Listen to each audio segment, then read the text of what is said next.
After going through this video, you will be able to understand the importance of indentation in programming, understand the roles of various HTML tags, understand how to open a locally created HTML on our browser. In the previous video, we left on an interesting note: how we can make this cluttered, unreadable code look like this, which is more structured and readable. So, to make a code look more structured and readable, we follow some standards or rules. That is, the child element must start after adding 4 spaces from where its parent element started. You can choose to add spaces as per your own convenience, but make sure it makes the code readable and is uniform throughout. In general, 4 spaces is the most widely used adopted practice among web developers. These spaces are called leading spaces. Let's see what do we mean by this.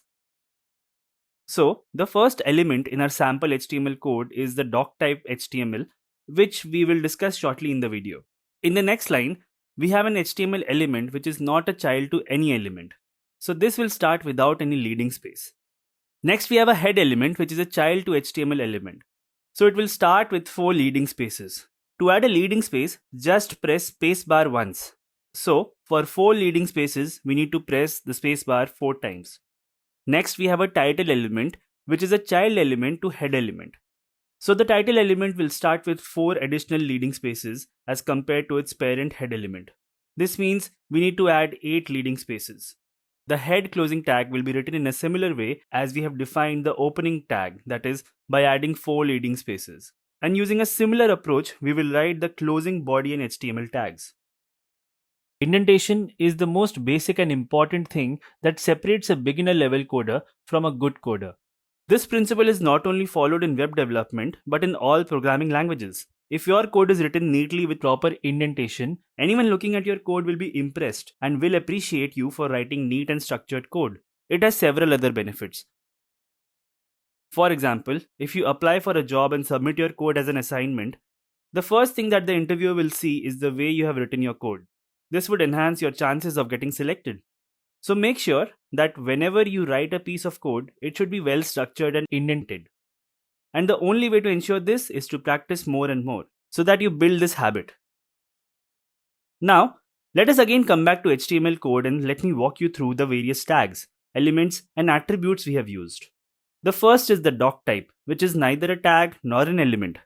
This tells the browser that the following is an HTML code and needs to be rendered accordingly. This will always be the first line of code. Next, we have HTML. HTML is the root element of the entire code.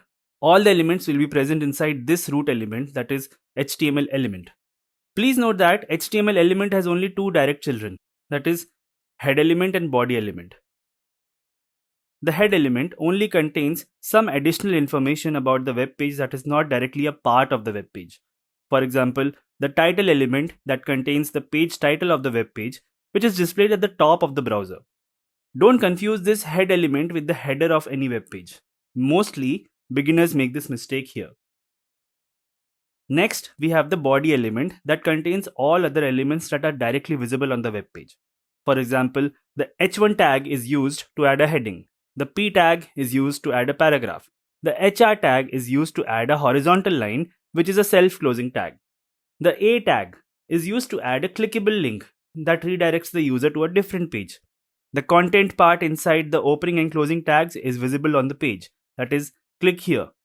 This content is linked to a URL which is defined in the href attribute. This means if you click on click here, you will be redirected to Internshala's website.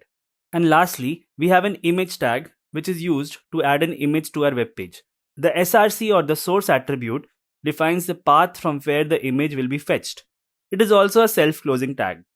We will look at this tag in detail in the next topic. So that was all about the various HTML tags, elements, and attributes that are present in our HTML code. Now before we end this video, I would like you to focus your attention on how to open HTML files in your browser. One way you are already familiar with is by entering the file name in the address bar of the browser. This is something that we have already discussed and seen in the previous video. The other way to open an HTML file in your browser is by double-clicking the file. Now this method is not preferred because there is no HTTP request response cycle. In this case, you are simply asking your browser to directly render the HTML content present in the file. The first method is preferred because to become a good developer, we should always replicate the real world scenario. Also, as we will progress to the later stages of the training, things will not work without HTTP request response cycle. And most importantly, to open any HTML file through the browser, we will always save the HTML files in this location only because Apache will not be able to find the files anywhere. Well, that is all in this video. Up next is a quiz. All the best.